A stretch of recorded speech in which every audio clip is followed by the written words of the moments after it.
your renown. The cross has saved us, so we pray. Your kingdom come. Let your kingdom come. Let your will be done, so that everyone might know your name. Let your song be heard everywhere on earth, till your sovereign work on earth is done. Let your kingdom come.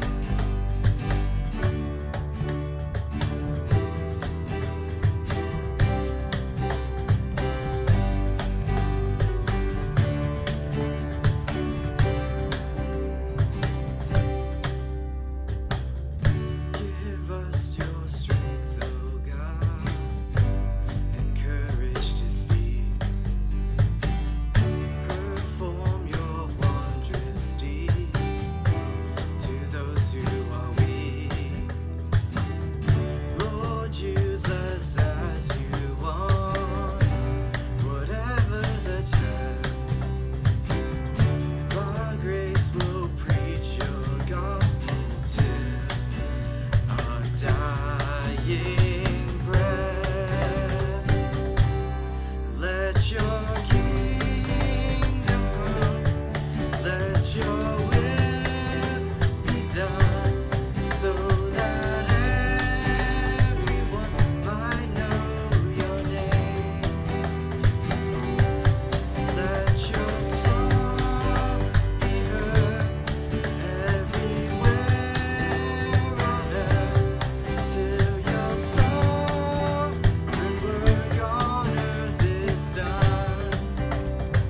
Let your kingdom come.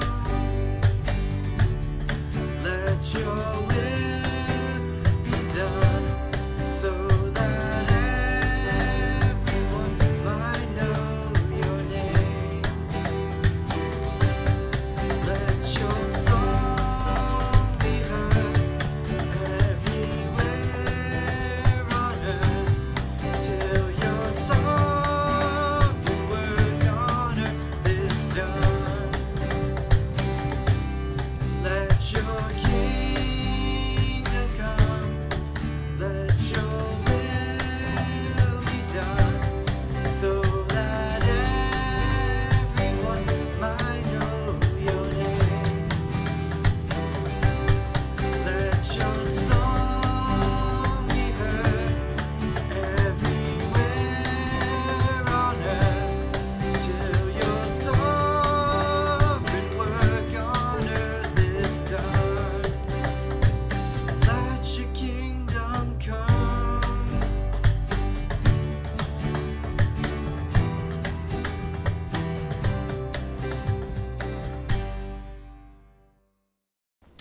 Good morning. Welcome to Arise Church. So glad to have you worshiping with us this morning. You do virtually. But just like to welcome everybody. My name is Daniel. If this is your first time joining us on the stream, we're just a community in Fremont or online now that is just learning what it means to be spiritually missional and authentic, and just be just transforming community that just where the Spirit of God just works through us. We're able to just impact the world and those who influence around us.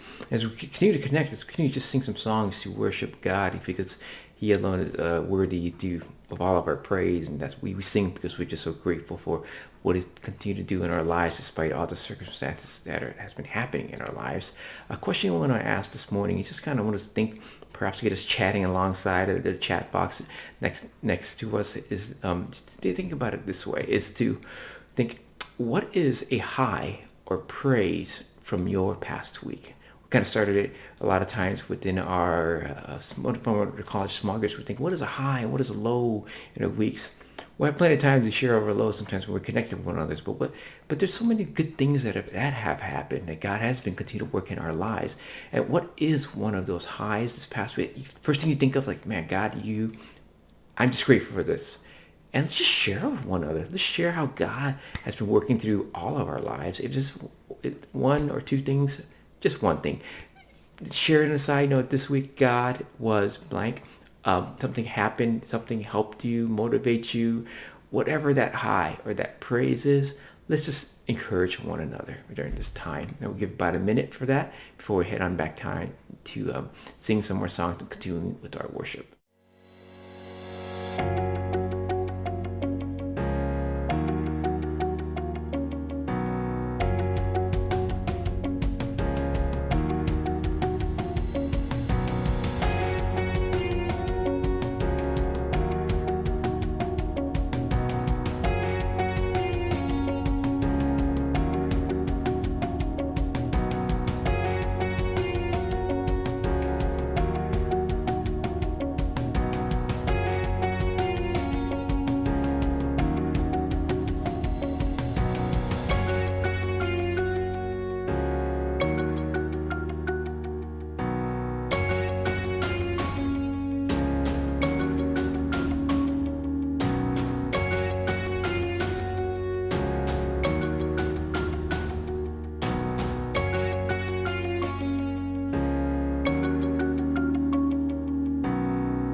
Honestly, my little girl learning to ride, I'm thankful for bike helmets for kids. Come on, man. When we were little, it was much more dangerous than this. And we'd go down cliffs on our bikes, and we wouldn't even wear a shirt. I can't believe we didn't wear helmets. Well, now that I'm a parent, I think much differently. Yes, you do. I think that's about it. Okay, honey, you ready to go? Hop, hop. Come on, you can do it. You're a big girl. Come on. Oh, yeah, there we go. There you go, you're doing it. Honey, are you okay? Are you all right? Can you move?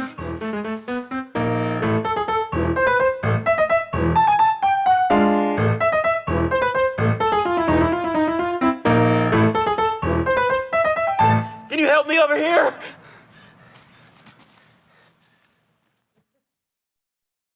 Welcome and good morning again to Arise Home Edition. So glad to have you joining with us, and we're going to be finishing up on this little mini series on this topic of anxiety and worry. The video that we just had earlier was just a little fun way to poke at some parents where we can be a little bit overzealous sometimes at the way how we're overprotective for kids, because well, they're a treasure. We're just really protective, and we just want to do what we can or responsibly because we're worried about their safety and just concerned about them. Even when I saw that, it reminded me when we were expecting Josiah's arrival before he was born, and we had put together the crib, and we were gifted this nice set where it was like a matching crib set, with the matching bed sheet, with the blanket, little baby blanket, and this nice little border that went around that just matched everything that went around the crib, and we're putting it all together. It looks really cute and really nice, and but Josiah comes, he's in his new crib, and found out a month later they said, oh, the border's there so that if the kid rolls around, they wouldn't hit the side. Like, oh, great idea. Yeah, about a month later we found out that we shouldn't be using those bumpers because they can cause suffocation to kids. And yeah, that's parents. So we just do what we can to do. So what do we do now? And even this past few weeks, Jordan actually, he's growing up. He started getting off of the training wheels, and he's just been riding his bike, and I am just worried to my point. I'm just worried because this past few days he actually said, Dad, I don't want to wear the pads anymore. I'm like, okay, at least wear the helmet. He's wearing the helmet, but he didn't wear the pads. And as a father, I'm just worried just watching him ride around his bike. And I don't think I'm always. I was like, let me show you a video of this. Actually, I kind of want to show you what it looks like, so maybe you can kind of feel with me that I'm not that crazy, hopefully, and that you kind of believe me, that when you kind of see him riding around, that perhaps you feel the same kind of anxiety that I'm perhaps kind of feeling as well. Because I'm seeing him, he's off his training wheels, he has no pads, and the only thing I'm thinking about in my mind is that you can see here is like he's going to make that turn too fast, and he's just going to scrape. You should get your pads. Imagining how he put the alcohol on, put the Band-Aids on, and he just kind of just kept going. He just, Daddy, I want to see how fast I can go. I want to, and he's always been the type that's been pushing the boundaries. So I'm just worried, just kind of watching him. But I can do what I can. I want to do what I can, put him on the pads, but it's only so much I can control. And hopefully you don't think I'm not overreacting, because we worry about a lot of things that we cannot control. And if we could control it, then we wouldn't be so worried, because we can prepare and we can control the outcome. But we're looking from previous weeks, from what Jesus has been sharing with us, is that we have our own responsibility, what we're supposed to handle in our time, and we trust the future or whatever's going to happen. We do the best we can, and we can trust that God will take care of the future. Because if we were so fearful of anxiety and worry, we can just be paralyzed and just don't do much and just kind of waste time and waste life.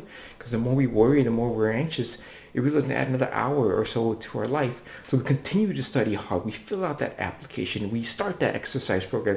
We can build that relationship with others, so we can just pay the bills of what we're able to afford, and we trust God with. We do what we can that we're able to control.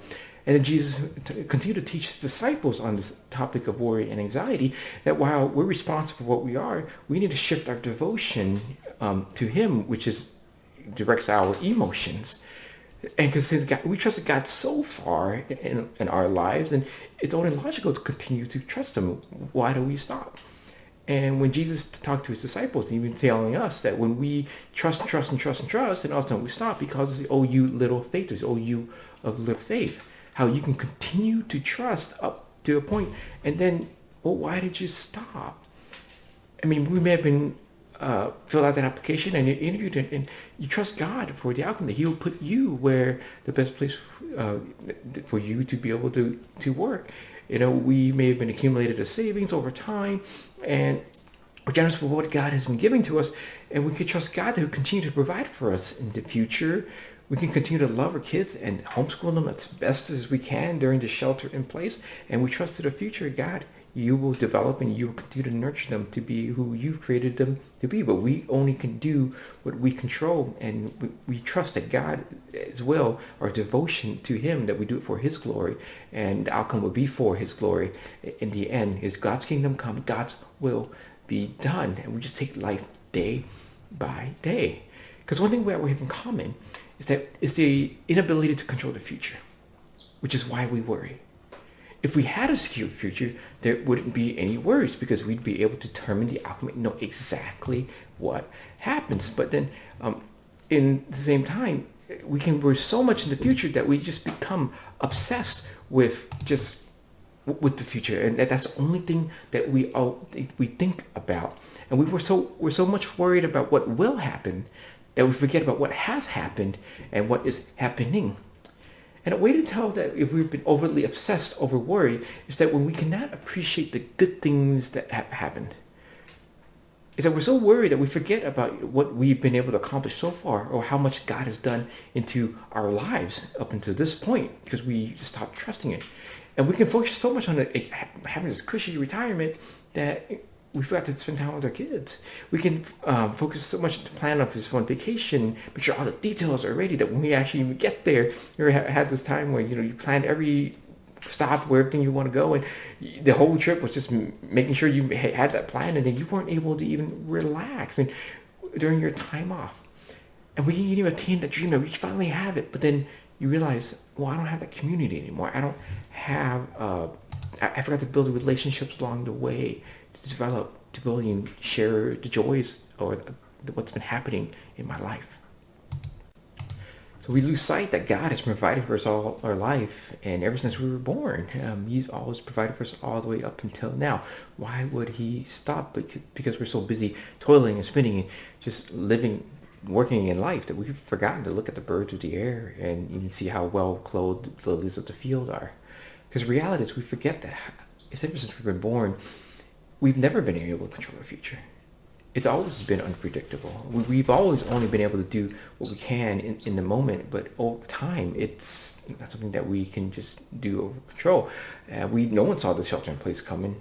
We may have plans this summer. You might have had some internships. We may have had some vacations coming up that have all just been canceled, or some being moved or just postponed to a later time. We don't know when these things are going to be lifted, but we can take care of today. Which is why Jesus is telling us, don't obsess about tomorrow. Tomorrow has enough worries about itself, and we just kind of deal with what we can control and glorify Him for now and trust in the future. God has His best will for us, everything that's going to come. And the story that we're going to go today is going to come from the Old Testament, in 1 Kings 19. And he asked this prophet a question that God is asking us, even for us this morning, that to help us understand our anxieties and our worries as we move into the story. But as we're going to the Old Testament story, I just want to give some context. It's because when the nation of Israel became this kingdom, they had three kings. First there was Saul, and then there was David, who was known for his battle with Goliath, and then there was Solomon. But after Solomon, the kingdom was divided into a northern and a southern kingdom, where you can see on the screen here. So you see Israel, and you see Judah. The northern kingdom was called the northern because it was in the north, and the southern was called the southern because it was in the south. I like it because it's very simple to remember there. But our story that we're going to look into today takes place around 860 BC-ish in the Northern Kingdom, about 70 years after King Solomon. So this is after the kingdom has been divided. And the king of Israel at this time was by the name of a man named Ahab, the 8th king of Israel. And the Bible describes him just really in one simple word: wicked. It's probably a name that you probably didn't think about naming your kids, or if you ever had a son, you probably don't even know many Ahabs in our lives as well. But he was known infamously because he diverted the entire nation of Israel to worship Baal, a an idol, rather than worshiping back to Yahweh, which is who is God, the God of Israel, who they're supposed to be worshiping and supposed to be devoted to. But God still loves the northern kingdom, even though they completely ignore him and they never even worship him, even acknowledge that he even exists. And so he does for them what he does for us a lot of times. He sends a voice of reasons, a voice to help us get back on track. Sometimes God, for us in modern times, a voice could be, for students, coming back home, it's your parents, you're living at home, they're a voice, they give you advice, they're worried for you, they want to help you move along in life, or just giving you other adults here at Arise Church who can care for you and give you advice, because we want to see you do well, we want to see you grow up and be well. You could perhaps be sending you a friend to have a tough conversation with you, because maybe he or she had noticed a blind spot in your life and wants you to be able to grow and be the best in your potential as well. And God does the same for the northern kingdom, because he cares and he still loves them. So he sends King Ahab a prophet by the name of Elisha. And God sends Elisha to warn Ahab that if you don't change your ways, which you should, you know that you should have been directing people to worship God anyways, God's not going to let any rain fall onto your land for years. Not weeks or even months, but for years. And this would disrupt the entire economy. It would just wreck it. They would not be able to grow any crops, there would be no trade. It would just be a disaster. And Ahab does not listen to the voice. And Ahab, being not a very nice guy, wants to actually not harm Elijah. So Elijah has to now go into hiding away. And so he goes along to the countryside, camping out with no supplies, while the rest of the kingdom slowly deteriorates and the economy is becoming disarmed. No rain means no crops, livestock die, and things go from bad to worse. But during this whole time of hiding, Elijah is really in a shelter in place where he is at. He has no essentials, actually. But God continues to provide for him, interestingly enough, with actually ravens bringing him food, and just have waters from creek to continue to provide for him, even though he's hiding for years during this time. So meanwhile, Ahab is just searching for Elijah since his kingdom is falling apart. He needs rain again to get his economy going, or he won't be able to have any kind of a kingdom to rule at all. But Ahab can't find Elijah, so God sends Elijah back to Ahab for a second time to tell him that the rain is going to come, but just really has to be under one condition. And God wants Elijah, an interesting request, to meet with all the prophets of Baal, all the leaders who had led Israel away to worshiping these idols and away from Yahweh for so many years, to gather on Mount Carmel for a prayer meeting. And so Ahab and his prophets can pray to Baal, and while Elijah, in his own way, will pray to Yahweh, who is the name of Israel's God. It's really an odd request, and Elijah probably isn't too sure. God, why do you want me to do this? You tell me to go back. Okay, you can bring rain back under this one condition. Why can't I just pray and just have it come like the way you kind of took it away and have the rain back? So the story continues on as they meet on Mount Carmel.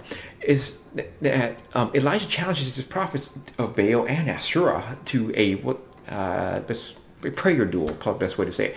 And there are 850 of these prophets of Baal and Asherah, and one prophet of God during this prayer duel, 850 versus 1. And just to get a sense of how large of a crowd 850 really is, I really kind of looked at the size of a movie theater. I know probably haven't seen one in a while, but in a smaller theater versus a larger one, it could fit anywhere between 200 to 300 people. So you can imagine at least 3 to 4 of these movie theaters completely packed, not social distance, of prophets. And that's, all together in one place, around one altar, just trying to pray to God, to their God, Baal, and their idol, to try to get his attention, to try to bring rain. And so I can't imagine 850 of these prophets, of these just lifting up, just trying to pray, doing these animal sacrifices, these dances. And they even were at the point where they were just cutting themselves, trying to get their God's attention. And nothing happens. And then so Elijah, after a while, turns to them and says, okay, now pay attention to me. Come over here. Now it's my turn. So Elijah drenches the entire altar that he has. I mean, altar that he rebuilt from a altar that was broken down that used to be a place where they worshiped God, but over time just got destroyed. And he just drenches it with water to prove that what's going to happen is not some kind of magic trick, but that this is actually a real. And then he kneels down and prays to God. And out of nowhere, or really out of the sky, I would say, this fire comes down from heaven and just licks up the offering that he had there and just dries up everything around the altar. And everybody's thinking at this moment, all these prophets just peering down, watching this. It's like, they're probably thinking Yahweh is probably the real God and Baal is probably not. And as a consequence for all these leaders and these prophets who have led Israel astray for so long, they were actually killed at this moment. And so, but Ahab, who was there, also believes in God, but he runs back home because, well, rain's about to come. My economy's going to get going. Is the guy who just turned it off, he just turned it on. But this is where the story kind of takes an interesting twist in the life of Elijah. We're seeing how God's taken up here so far, because Ahab returns home to his wife. He's married to a woman named Jezebel, who was even more wicked than Ahab. And it's another name you don't want to name your kids. You know, like Ahab, Jezebel. You're not going to name your kid Lucifer or even COVID. Now, all of that context is just to bring us today into the passage we're going today in 1 Kings. Because in 1 Kings, verse 1, it tells us, now, so we're back. Ahab told Jezebel all that Elijah had done and how he had killed all the prophets with the sword. Then Jezebel sent a message to Elijah, saying, "So may the gods do to me and more also, if I do not make your life as the life of one of them by this time tomorrow." Because so Jezebel was really kind of like the queen of Baal worship, and now all of her prophets were gone, because remember they had them all gathered there. God was just going to do huge cleansing, so nobody else could lead the people astray anymore. And so she sent this messenger to Elijah, saying that I'm going to kill you, and if I don't get you tomorrow, the rest of your life you can be looking over your shoulder, wondering, if your life is going to be okay. I mean, she's the most powerful woman in the kingdom at the time, and so she could do that. Now we would probably think, well, after all that God has revealed himself to Elijah, after all he's done in his life, I mean, by the time he gave the first command to Ahab and all the way up until now, he's been taking care of Elijah in the wilderness when he'd been fed by ravens, miraculously giving him water wherever he needed. And in the time we just saw this fire come down from heaven, we would think, well, maybe he would actually just want to continue to confront Jezebel and say, hey, why don't we meet at Mount Carmel as well? But this is where it takes an interesting twist, is that we'll see Elijah's reaction to this message that he gets from Jezebel. And Elijah's response was, then he was afraid.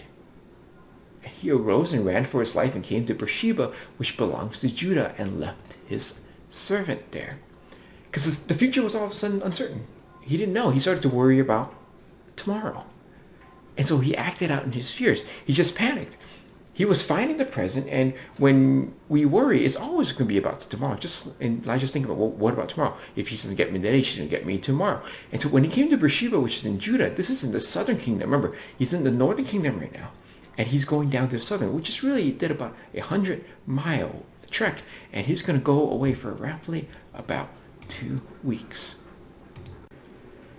Continues on in this passage, but in verse 4, but he himself went a day's journey into the wilderness and came and sat down under a broom tree, and he asked that he might die, saying, it is enough now, O Lord, take away my life, for I am no better than my fathers.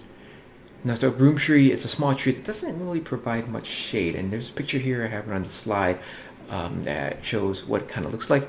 While he's been trying to shade himself from the sun, from the heat, he prays to God, I'm better off dead.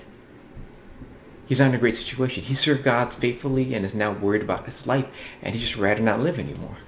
We would think he would remember everything that God has done for him so far, up to this point where Raven is bringing him food with no water, having water from the stream. So this is what God does when he forgot, and does for us when we forget. And continuing on the story, is in verse 5 to 6 said, and he lay down and slept. He's well tired under a broom tree. And behold, an angel touched him and said to him, arise and eat. And he looked, and behold, there was at his head a cake baked on hot stones and a jar of water, and he ate and drank, and lay down again. Continues on, and the angel of the Lord came again a second time and touched him and said, arise and eat, for the journey is too great for you. And he arose and ate and drank, and went in the strength of that food 40 days, 40 nights, to Horeb, the Mount of God.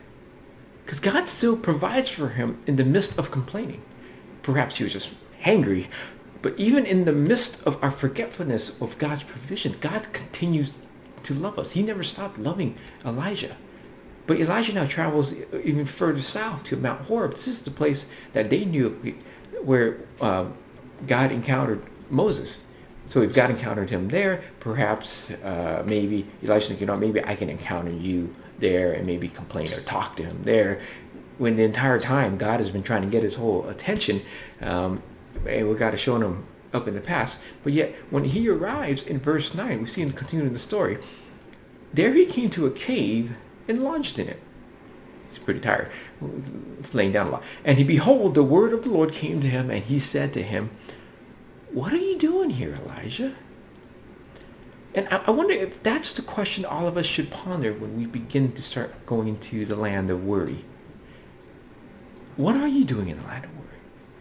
God is telling Elijah, I brought you this far, and you've been doing great up to this point, and I'm doing miraculously providing you with angels, but why did you stop trusting me?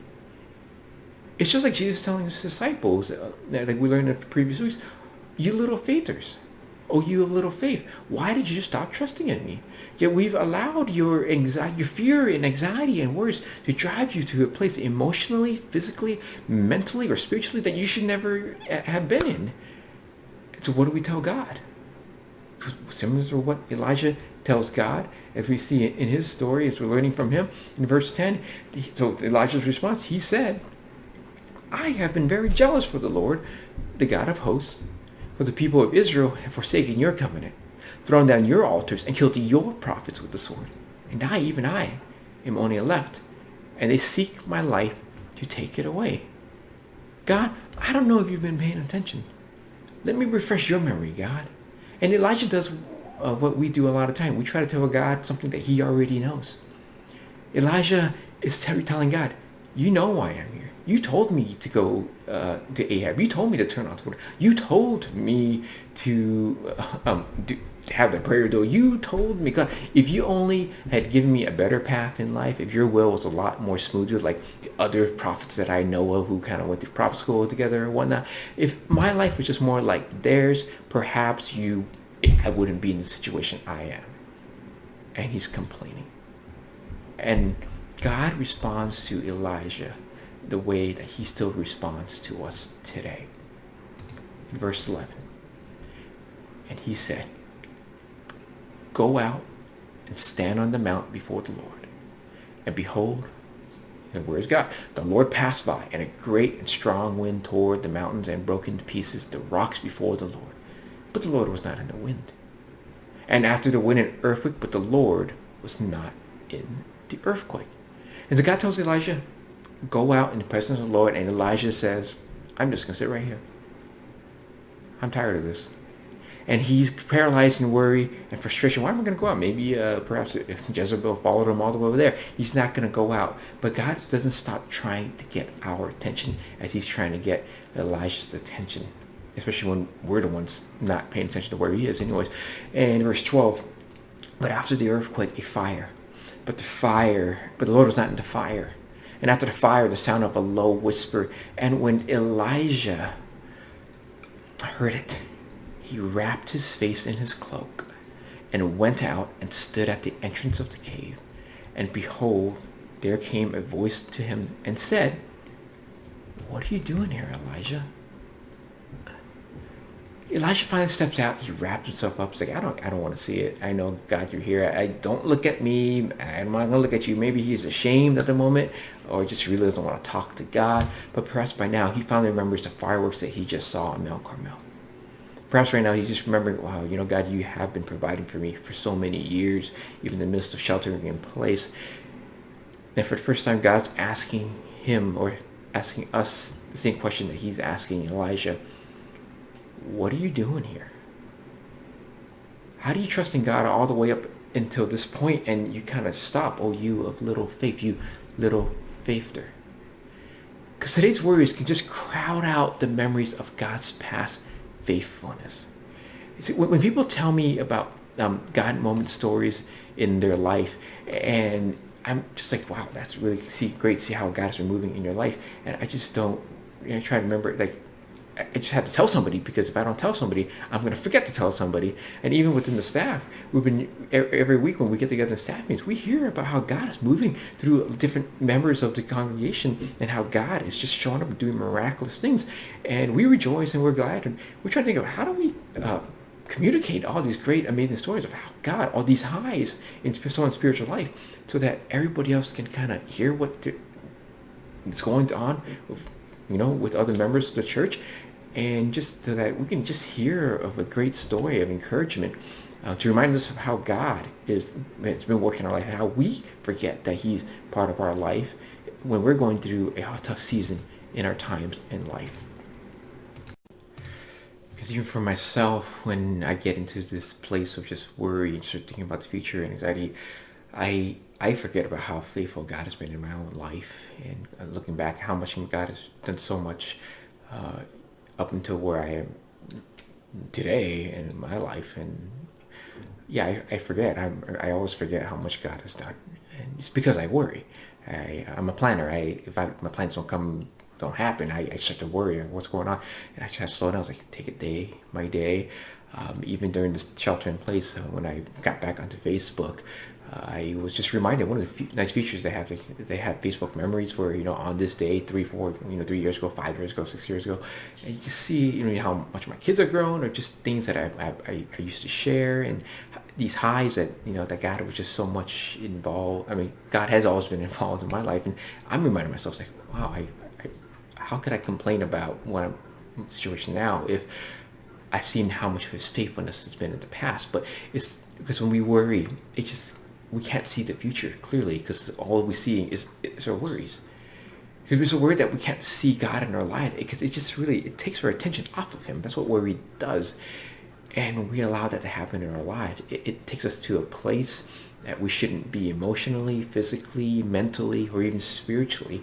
And while in the time when we were going through so much stress or anxiety or worry, we would just lean on things to help, just medicate us, or maybe numb us away from the reality of what we're facing. But it's only a matter of time before reality catches up to us, catches up to all of us. Those bills eventually get paid.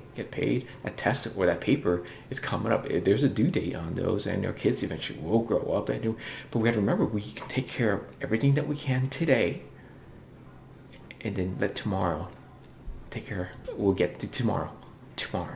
Do all we can. Our responsibility is today, and in the meantime, we'll focus on today. God, I trust that I'm doing all I can today, but let your will, your kingdom come tomorrow. Because God has taken us up to so far in our life. There's no reason why we cannot logically continue to trust in him with the future. Because God's whispering to us this morning, wherever we're at, with our anxiety, with our worries, what are you doing here? What are you doing in the land of worry? And there's always a reason, just like Elijah. If only this, if only, if only you put me in a better situation, if only I went to a better school, if only I was born into a more well-off family, if only I had this, if only and we just start making excuses. If only I was not born into a time of COVID-19, of a crisis. We could make up so many different excuses, but it comes down to God. He's got it covered. He's put in our lives. But when our mind goes there, when we start to worry and those things start to flood our minds, it starts affecting our decisions of today, what tomorrow is affecting today. Remember that God has always taken care of us, all the way from birth, since the time we were born, all the way up until now. However old we are now, whether in our teens or whether all the way into close to retirement age, when did he ever stop taking care of you? Because when you can trust God with tomorrow, you start to see things clearly. You start to make amends with others maybe perhaps you've hurt, because you start looking back in your life this past week or this past year. Where have I emotionally hurt somebody else because of the way I reacted due to my preoccupation or with being obsessed with the future? And for us, perhaps we need to apologize to our parents because we were just emotionally insensitive to them when they were trying to give us advice. Or parents, we may need to apologize to our own kids because we were short with them. It just went our anger because we're trying to balance working from home to just raising them and being a good parents as much as we can. Perhaps you need to make amends with a friend that over the years and time, you were not able to emotionally invest into that relationship, and you could try to bring that relationship back together, because and so that during the shelter in place, we can actually improve our relationships rather than just letting them continue to degrade. We continue to let worry and anxiety just take up all of our attention and all that our mind has. Because as a church, I mean, imagine if we all were able to just respond in a better way than the rest of the world would. Because if we respond in worry and anxiety, just like everyone, just like what we learned last week when Jesus said, just like the Gentiles, then we are no different than they are. But if we are able to respond to, because we're all going through this crisis together, but when they would see the light of the gospel in us, that we were still living day by day and trusting God for the future, that his kingdom come, his will be done, they're wondering, there's something different about these Christians who have the Spirit of God living inside of them. Because we're simply going to do all we can do during the day and trust God with tomorrow. And when we do that, there's no reason to worry. But let's start to remember how much God has done for us since in the past, even this past week, that we forgot and look at how he's provided for us so that we can face tomorrow. Let me pray for us, church. God, help us remember your faithfulness. You've always been in our lives. You've taken us up so far in our life. Yet we're the ones that are forgetful. Even let us pause for a few moments. Just reflect this past week, how you've continued to provide for us.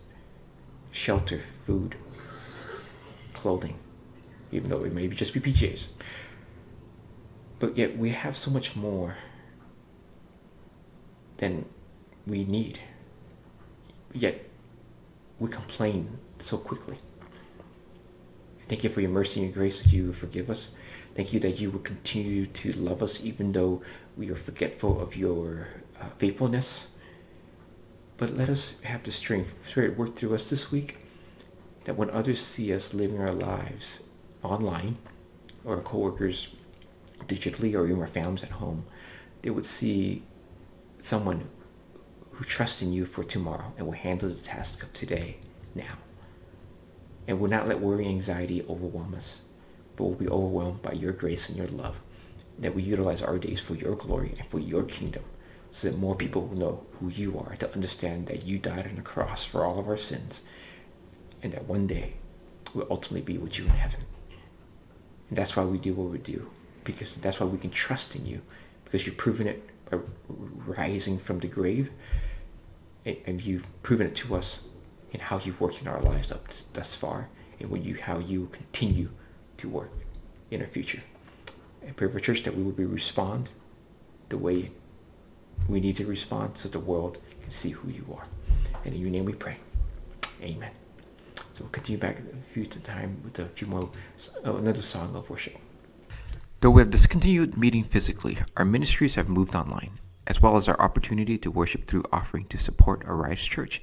To give an offering, click on the giving box on the homepage of our website. You'll be directed to our PayPal giving page. If you'd like to give with a credit card, click on the Get Involved, Giving, and select the Donate button. Thank you for your continued generosity to support our community.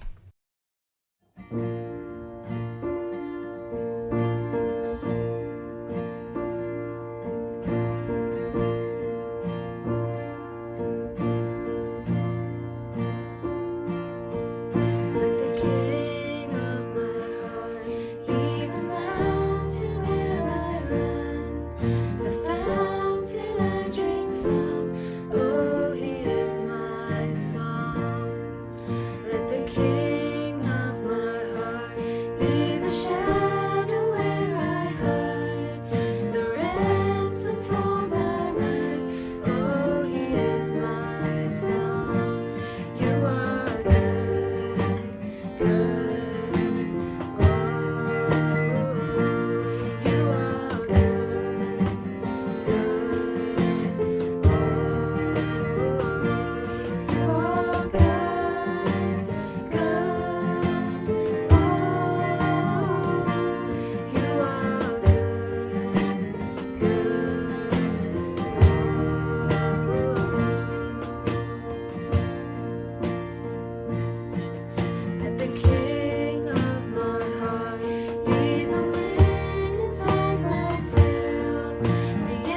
As we're ending our time, just want to bring up a few things that are happening in the community, some new events that are occurring, that we continue to find ways to connect with one another just outside of the 1 hour that we kind of spend together on a Sunday morning, because there are 167 hours that we're going to be spending together, and just either be praying and be supporting one another and just to have some fun. The first thing I want to bring up was that just a few weeks ago we had our first one ever, but we're going to have another one, another virtual game night where we just came together just to laugh and play some charades, some trivia, and just had some fun, or even did a little scavenger hunt. And we have some other ideas that we're planning and getting ready for the next one. And we're just putting a date right now of March 23rd. It's a Saturday evening again, and we noticed that we had so much fun that we went over the 1 hour, so we're just gonna call it 1.5 hours, just to be respectful of everyone's time. Just block out that time for that Saturday night. The Zoom link will be out that week, and either in the weekly email or on the Facebook page, or just let us know if you need it. If you didn't get you can get it. Just remember, just block out the calendars. Let one of us know you need the link if you don't get it in time by that 7:25 that Saturday. And we'd love to be able to see everybody, to continue to just hang out and just have some fun, enjoy during our time. And all are welcome. Bring your friends, family, anybody who wants to just laugh and just enjoy during this sheltering in place time. The thing was, I want to also announce is that the church still has the COVID-19 benevolence fund going. If you're one of the donors, continue, please, if you can, when you're going to the PayPal giving fund, do let accounting at arisechurch.us know that what you're giving into putting into this fund is for the benevolence fund, so they can know how to allocate it correctly. It just helps our accounting and Elsie on the back end to be easier to organize, because we're just seeing generous donations come to be able to support those who may have a need arise. Church, no pun intended, there. But if you're also somebody who needs just falling some financial hardship, and you've been an active participant of the church, we'd love to be able to listen and be able to see how, if the church is the best, how we can come alongside to help support you and perhaps you and your family. Just send me an email. Let me know. Just be able to have a conversation and hopefully get your application started to see how we can help those who are just need a little helping hand during this time. And we do the best we can to help those that we have able to influence and able to support. Lastly, today we have a unique opportunity. Happy Mother's Day to everybody, by the way. Well, to all the mothers, not to the fathers. And so in lieu of having our connect groups where we continue to connect after service, typically on a normal Sunday service, is that we can actually get together with the entire Arise Church, because we are actually two congregations in one church, of a Cantonese congregation and also the English congregation, and we haven't been able to hang out and see each other. So we're all about 11:15. The Zoom link will be down below. Continue to just log into there, and you'll be able to see all the other faces from the other congregation that we're so used to seeing each other in hallways. So we'll be able to take communion together. So even if from now at the end of this announcement to when this starts, try to get the essentials together. If you can get your bread and get it or some kind of carb to represent the bread, and some sort of liquid to represent the juice, just to have it ready. And we'll be participating in communion together bilingually, and with the congregation as well. And also, if you're new with us, joining us, you'd love to stay connected, there's also a link in the description below for the Google form, just to give us how to stay connected, how to contact one another, or send me an email or a message, and we'd love to be able to find ways to help connect you with the congregation and be able to pray and support one another during this time. So with that, I will see you later in the week, or see you in communion in a little bit. Take care.